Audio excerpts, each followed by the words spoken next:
My name's Dean. I'm a person in long-term recovery, and this is Inside Addiction.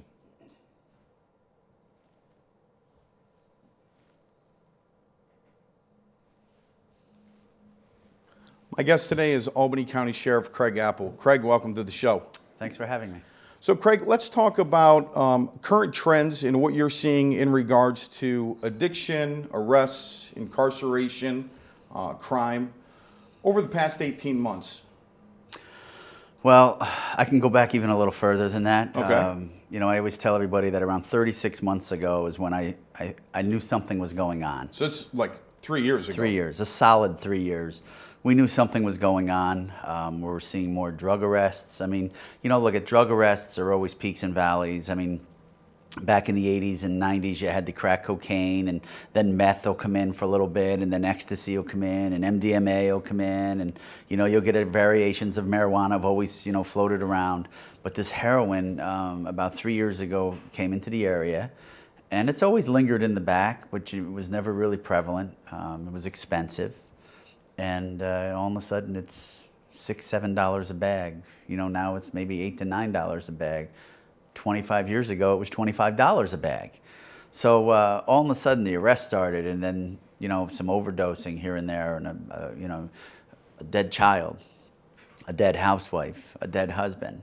We're like, what is going on here? And then it just hasn't let up. Because a heroin addict of like the 1960s, inner city African American male, Right. Now we're seeing it pretty much Everywhere. anyone and everywhere. It's everywhere. Our investigators, I meet with the unit commander almost every morning, where normally it would be every 4 or 5 days, and give me a quick briefing. And now it's almost every morning because there's operations going on constantly about heroin takedowns. And and again, I've always said, and you've heard me say it 1,000 times, we can't arrest our way out of it. We've got to look for those mid-level to high-level dealers. Those low-level guys, you could pop 10 of them, and there'll be 12 more lined up because there's money in it. And most of them are feeding their own addiction on top of it. Well, that's what I was going to say.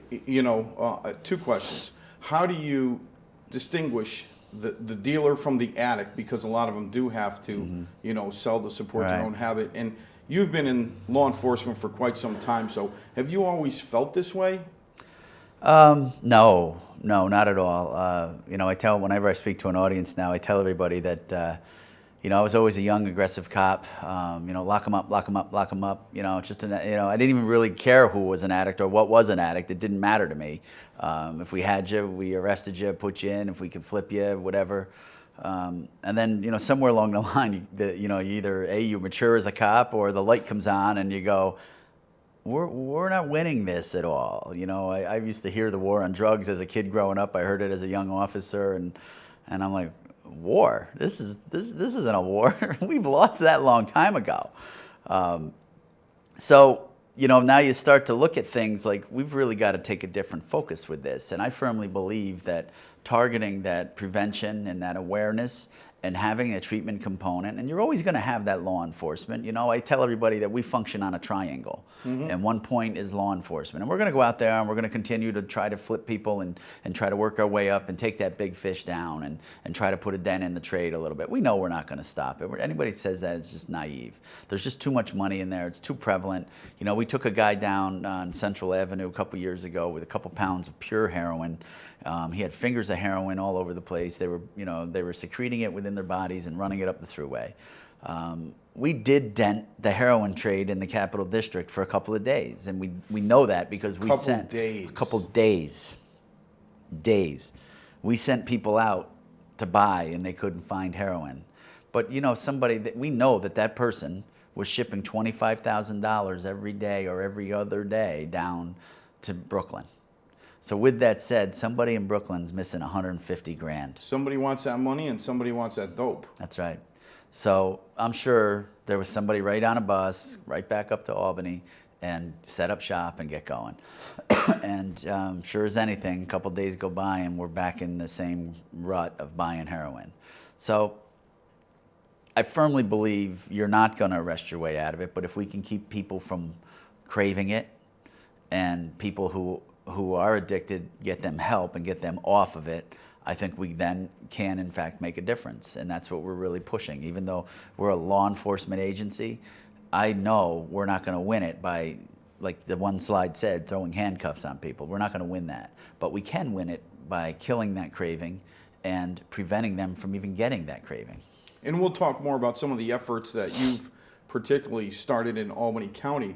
But yeah, there's two sides to that: protect and serve. Yeah, well, that's what I tell everybody, that you know, you look on the cars and you got the protect and serve, and the protecting is in fact the guys going out there and trying to keep it off our streets and keep our corners clean, and the serving part is the part that I think that a lot of law enforcement needs to work on. And you know, I know what we're doing within the county itself.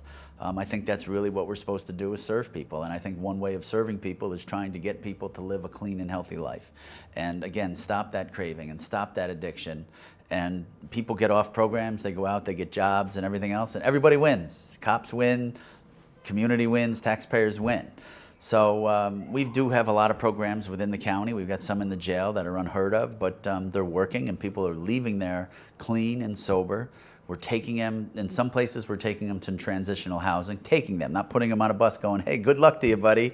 Because that was... Make sure you transfer at Central and Quail. That's right. Well, that was the old way of doing things. And they'd get on the bus and they'd be like, well, I got a free ride down, I got to go score a load. And, you know, here we go again. So I'd see them 3 days later, wave to them as they're coming back through processing. So nobody's winning there. And, you know, like with our veteran program, we have a Soldier On program. It's anything from PTSD to domestic violence, but in more cases than not, it's addiction. They're fighting addiction. And many cases it's opioids, sometimes it's alcohol, but we've put now probably 200 through it. Wow. We've had one person come back. No kidding.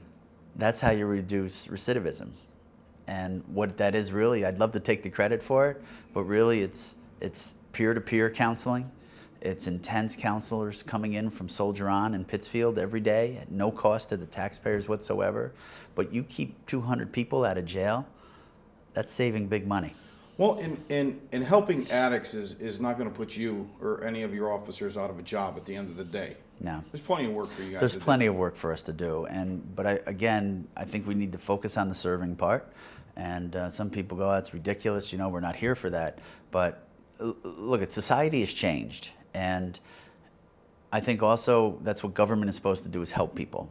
And I think that's what, you know, that's one of my primary goals in the sheriff's office, is helping people, keeping people out of jail and helping people lead a clean and healthy life. Everybody wins. And that's what we're focusing on. That's one of our main focuses actually within our department. Craig, tell me about what you can tell me about some of the people and how the face of addiction has changed. And can you share just a couple stories about some of the experiences and people that you've ended up? Well, I tell everybody that a lot of people don't want to hear about it. They live in a nice little bubble, and usually in suburbia New York, and they're like, I don't know anything about that. But I usually tell everybody, you know, whether the group is 10 or whether the group is 300, that when it touches you, you'll have a different outlook on it. And you'll then lose that stigma that's attached to it, that dirty disease and embarrassment and all of that. It is addiction, and addiction is in fact a disease. Yes, there's some crime and criminality and possessing and selling and everything else. Comes with the But territory, that's comes right. with the lifestyle. Exactly, and it is in fact a disease. And some people, law enforcement included, still are in denial on that. You know, I've had people come to me that I've coached in baseball. I've had to go tell parents that their son who I coached is dead.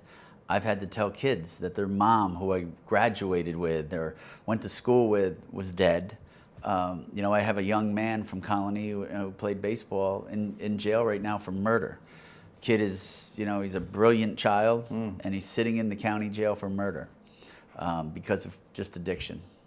I have two young kids up in the hill towns of Albany County whose mom would get up every day and give the kids breakfast, and then she would get them on the bus and go for a walk. Well, one morning something changed a little bit. She got the kids breakfast and said, I'll be right back, and took a walk. She never came back. We found her 5 hours later in a ditch. So you would assume, oh boy, maybe she got struck by a mirror on a truck or something. No, she overdosed. So there's 2 kids who now will go through life without a mom because she overdosed. The signs are out there. The disease is out there. It is, in fact, it is just a beast that is out of control. The things that people do, I'll never forget being invited up to a Senate forum a couple of years back when things started to really peak. And I'm like, well, what do they don't really want to hear from me. So I reached out for a guy who was in recovery, and he came and told his story. And I heard him tell how he wakes up to this day. He's been clean now for a couple of years, and he wakes up to this day. He wakes up in the middle of the night, usually in sweats, having nightmares about the dirty things he had to do to sell himself in the back of a cab, everything he had to do to get that fix for that addiction. And that's not normal way of thinking, let's be real. I mean, it just takes over your mind, it takes over your body, and we're seeing it time and time again.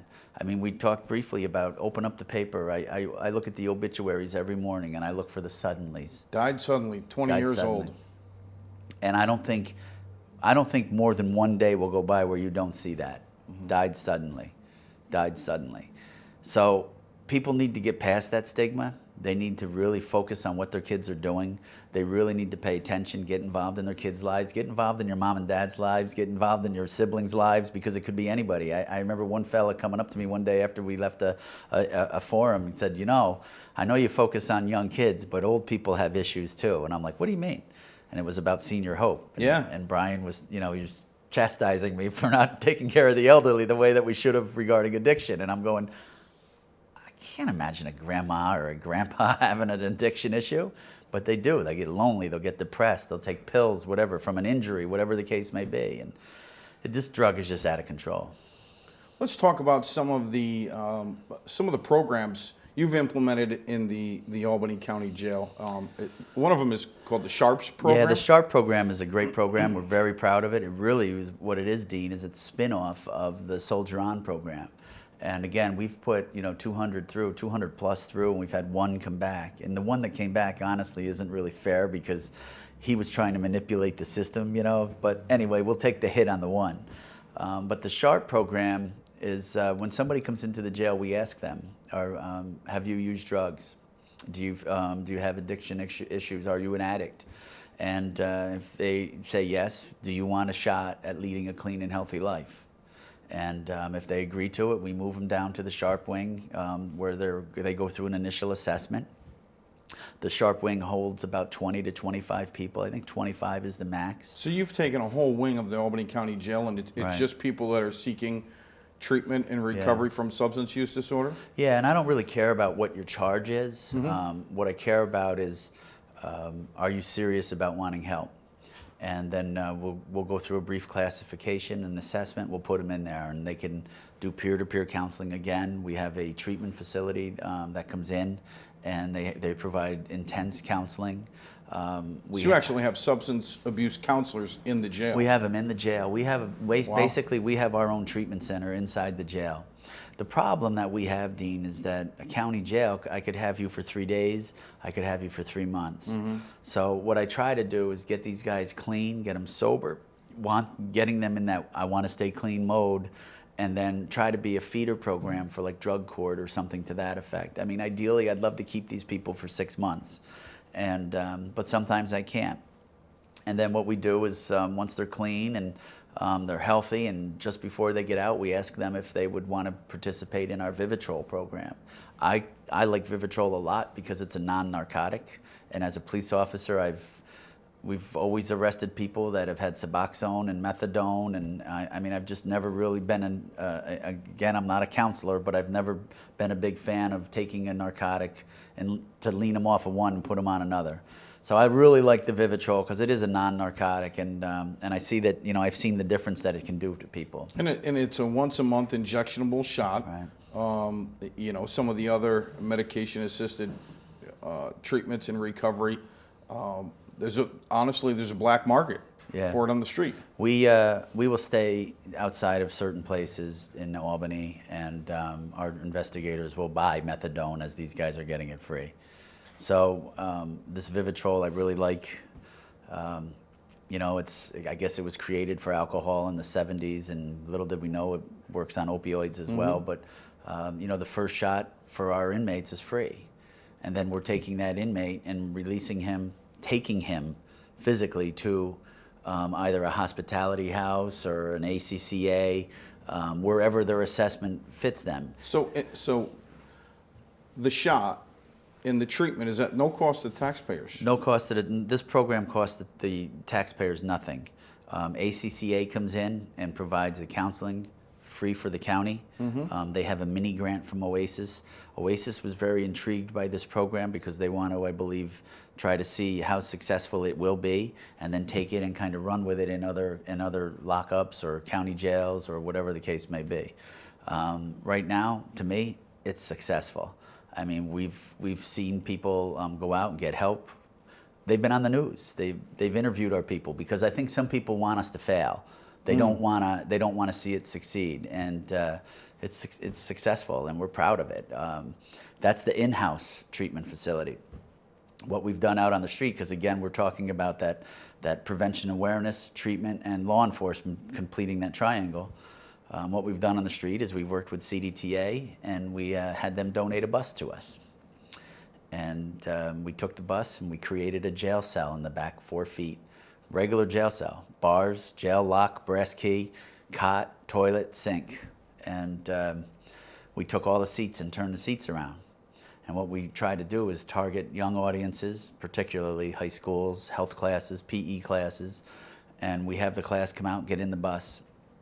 And then we bring a young person in recovery or a person in recovery who basically can relate to the audience that we're speaking to.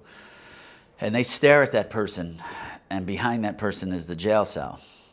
So the whole concept is as you get on the bus, there's little footprints. You follow the footprints, and right here is a table with your marijuana, your alcohol and tobacco, your gateway drugs.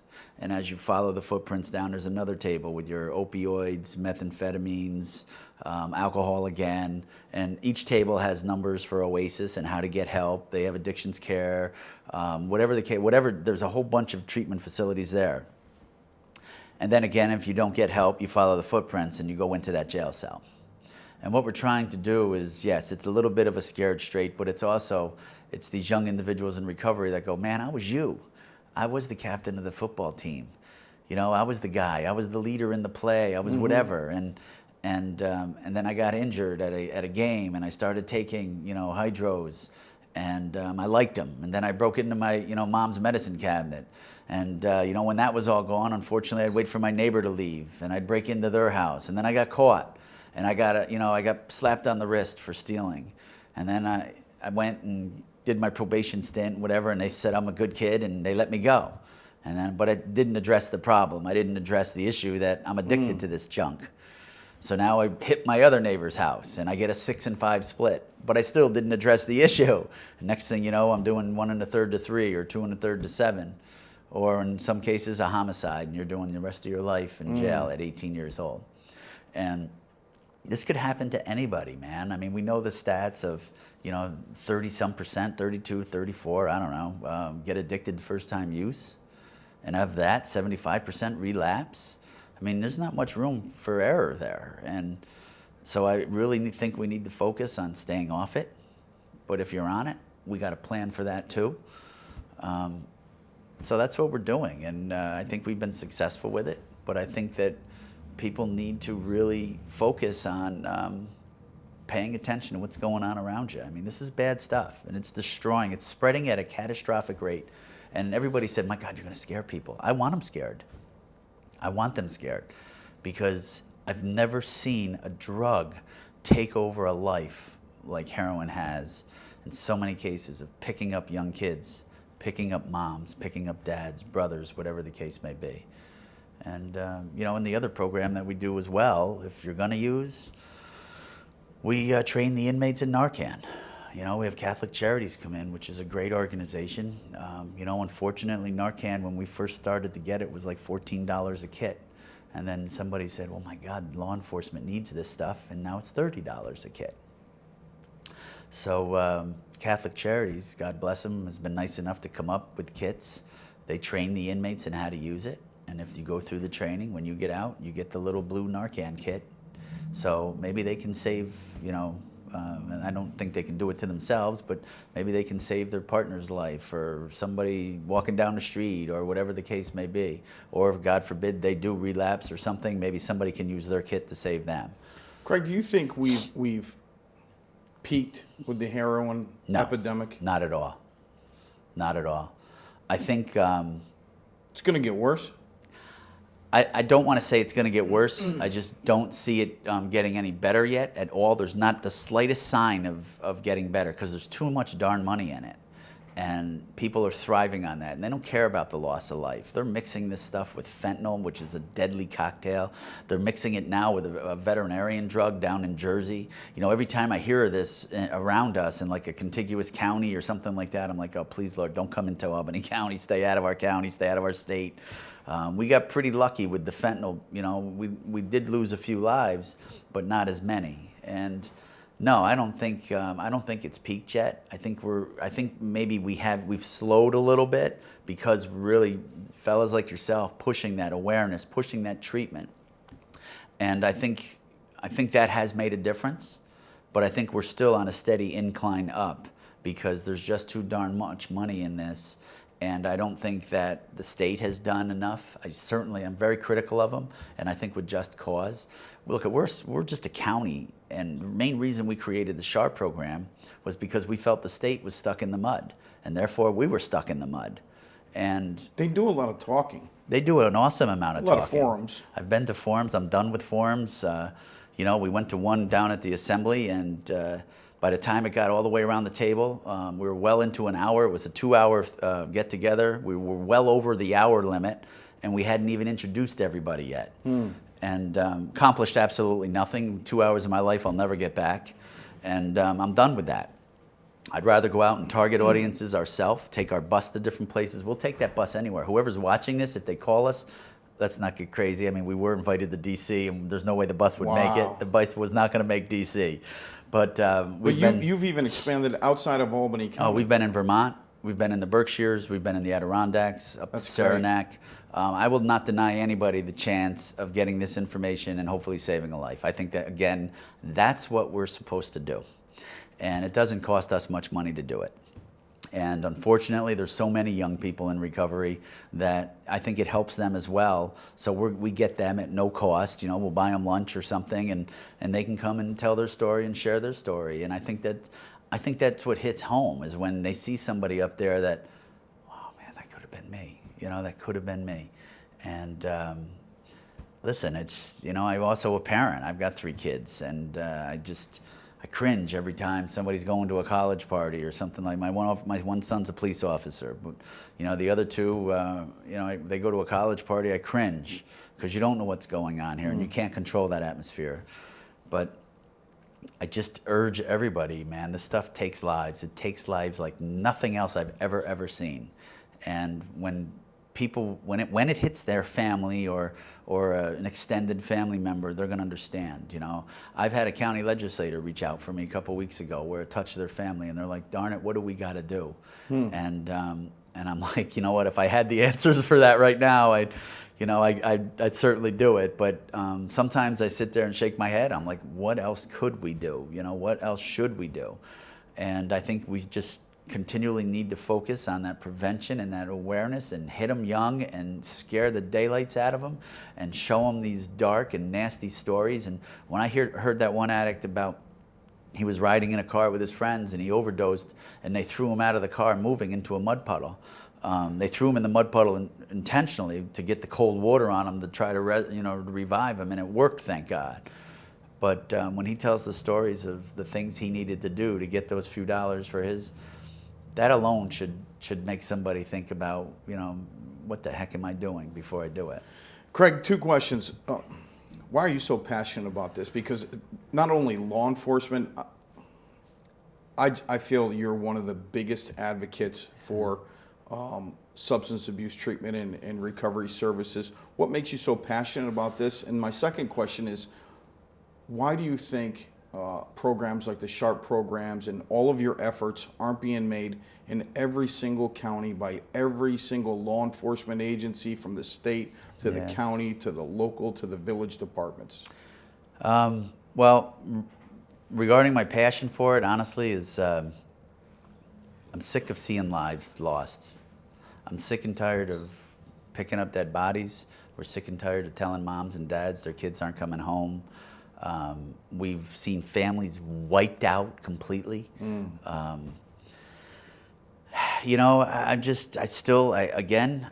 an elected official. I'm in a government capacity, and I think this is what we're supposed to do. And, you know, and things change and things evolve. And I think law enforcement can do so much more than just lock somebody up.